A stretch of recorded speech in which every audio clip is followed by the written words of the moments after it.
February 14th. I am in London, and I just went on like a whole adventure. We had orientation today, and then at the end we went on a bus tour of London, and then after that I wanted to go to the bookstore, Waterstones, because I've always wanted to go to Waterstones, even though I know it's just a very like basic like Barnes & Noble type store. I've just always wanted to go there. So I was gonna go, and this one girl who I met on the bus asked me, she said like, oh, my phone's dead, I don't know how to get back to the apartment. Are you going back there? And I said, oh no, I'm stopping at the bookstore first. And she was like, oh, I'll just come with you. And I was like, awesome. So we went to the bookstore together, and then we took the underground, and we were like almost successful. We got on the right line, going the right way, but it was the wrong branch. But we noticed right away, and we got off one stop past where we were supposed to go, and went back and went the right branch. And then we stopped at Pret a Manger, which I've already eaten at. This is already the second time I've eaten that. And I wanted soup, and the only kind they had like chorizo, which I don't like, and then they had tomato. And at first I was like I like tomato soup, but it's so boring without anything else. And then I noticed they had these little rolls too. And they have Diet Cokes, which they don't have in Rome, and I'm so hyped about it. And I'm talking really fast, so this is a really energetic start to the London vlog, but I'm so excited. I had such a nice time. These are the books that I got. I originally went for only 2, but I ended up getting 3, so I hope my luggage on the way home doesn't hate me. This was the most important one. Chain of Thorns by Cassandra Clare. I wore the necklace, the Infernal Devices, the Clockwork Angel necklace. This is my Valentine's Day present to myself. And I'm so excited. Like, I'm still reading Resistance of the Heart, which is the World War II nonfiction book I was reading at the end of the last vlog, but I think I'm gonna pause it to read this because I'm so excited. I've had to like block spoilers on Twitter because I wanted to wait till I was in London to read it because it takes place in London. I'm so excited. And then I got Measure for Measure by Shakespeare because I'm reading this in my British theater class, but the book provided is just a PDF on Canvas. I'm like, I'm not gonna understand any of it. So I got an actual book so I can read it not on my computer screen and like annotate, which I don't annotate books when I read for fun, but like for class and for Shakespeare. And then while I was there, I saw Rainbow Rowell's Scattered Showers, which I've only seen ebooks for it. It's a Waterstone signed exclusive edition, and the end pages are rainbow, so I needed it. I'm gonna eat my soup and read Chain of Thorns. Happy Valentine's Day. Orientation ended early today, so I sat in a little park and read some more, and then I got Chipotle, and now I'm in the British Library, and it's so pretty. Look at that. I love libraries. There's this problem when you have been reading Cassandra Clare books this long. This is like her 20th book or more, and you're like really in the world because you've read like 20 books in it, and things are very upsetting right now, and I won't spoil it, but things are very upsetting and I'm very upset.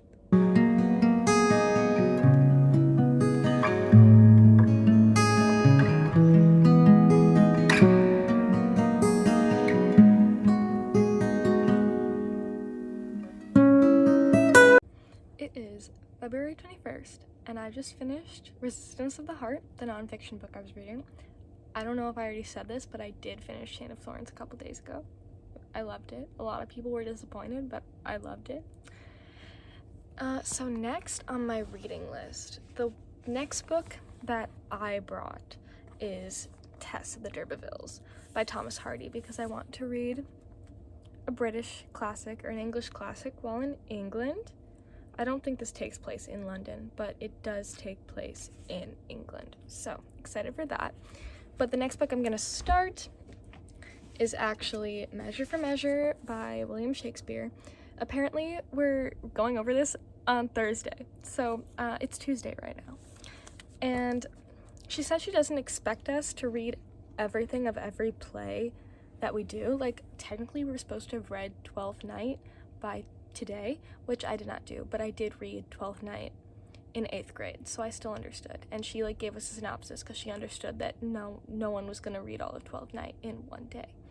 But I have 2 days to read Measure for Measure, and I bought it thinking it was the only one we were gonna read, but it's not.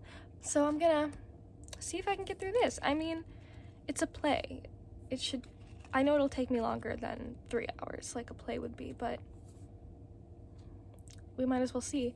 And then I also have this book The Origins of Sex, which was given to me to borrow by my other professor, my British Industrial Revolution professor. He just had a stack of books, and without telling us what books were on the stack, was like, okay, who's interested in this? Who's interested in this? He was like, who's interested in women during the Industrial Revolution? And someone raised their hand, and he gave her a book. And then he was like, I need another person who's interested in women in the Industrial Revolution. So I raised my hand, and he gave me this one.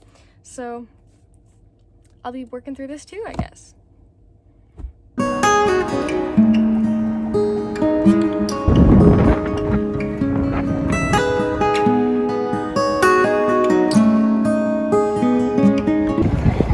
Quoth the raven. It's so huge. Hello, hello. You're terrifying. Ravens are scary. Next station is Orange. Change here. I just got back from Westminster Abbey, and it was very pretty and very cool, and I was so excited in the Poets' Corner. I was already excited to go there because in the Infernal Devices, there's multiple scenes in there. I think at the beginning of Clockwork Princess, Tessa and Jem go there, and at the end of Clockwork Princess, Tessa and Will go there, I think. Tessa and Will definitely go there at the end. I remember that scene. They talk about umbrellas. She threatens to hit him in the head with her umbrella. That's what I remember from that scene. But I saw Charles Dickens, I saw Thomas Hardy, whose book I'm reading right now, and it was in my bag, so I was so excited. The security guard asked me if it was a Bible, and it wasn't. And he seemed both confused.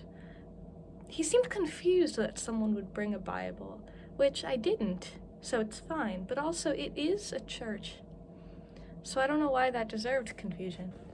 And I saw the memorials to Shakespeare and Jane Austen, even though Shakespeare's not buried there. I don't think Jane Austen is. I did the Bronte sisters, and I saw the graves of Lewis Carroll and C.S. Lewis and Charles Dickens, which was so exciting. Had a great time. The whole time I was like, this is so weird that I'm just like walking on people's tombs. Like, that's kind of creepy. And then I got to the Poets' Corner and I was like, oh my god. Then it was suddenly fun.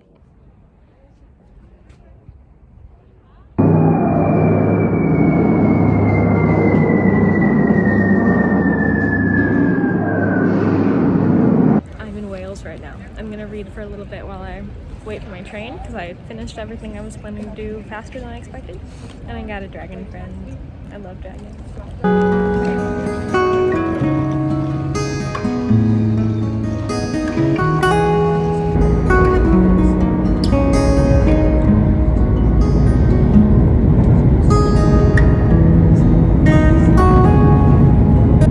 I'm back at the British Library doing my school.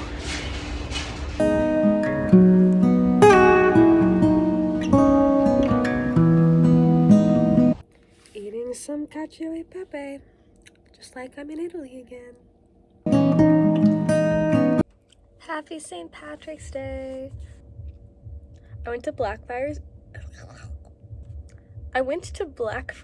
Bridge today, which was so cool. It's really important in the Infernal Devices. Here's some pictures from that. It was very exciting. I have less than 100 pages left of Tess of the D'Urbervilles, so I'm gonna finish that. See you when I do that. I just finished the book. I could not have possibly guessed what the last 20 pages of this were going to be. This is 500 pages, and the last 20 pages felt like a different genre. What was this? It was very good. I took a shower, and now I'm going to read The War of the Worlds by H.G. Wells, another English classic. And I've been meaning to read this since 7th grade, and I'm now a junior in college, so it's about time. I just realized that this was only written 7 years after the Tess of the D'Urbervilles. Or, it was only published 7 years after Tess of the D'Urbervilles. So this is the same era. And it's like sci-fi. I was thinking this came out in like the 1930s or something, but it was 1898. Wild. Right about aliens in Victorian England.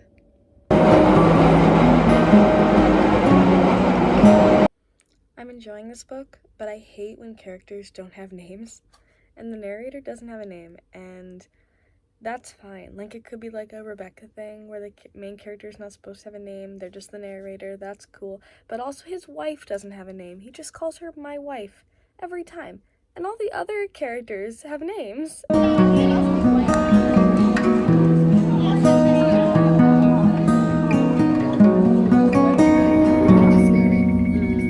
And that's the end of the London vlog. I am about to leave for the airport. I finished 5.5 books in London. I didn't quite finish War of the Worlds, but I will finish it on the plane. I have a long 10-hour flight, so I think I can do it. And that's less than I read in Rome, but it was a lot of like classics and nonfiction. I think it was only classics and nonfiction, and the Cassandra Clare book. So I still think that's pretty good. Studying abroad was really great, very fun, and I read a lot of books, and I hope I go back to Seattle and continue reading a lot of books. That would be ideal.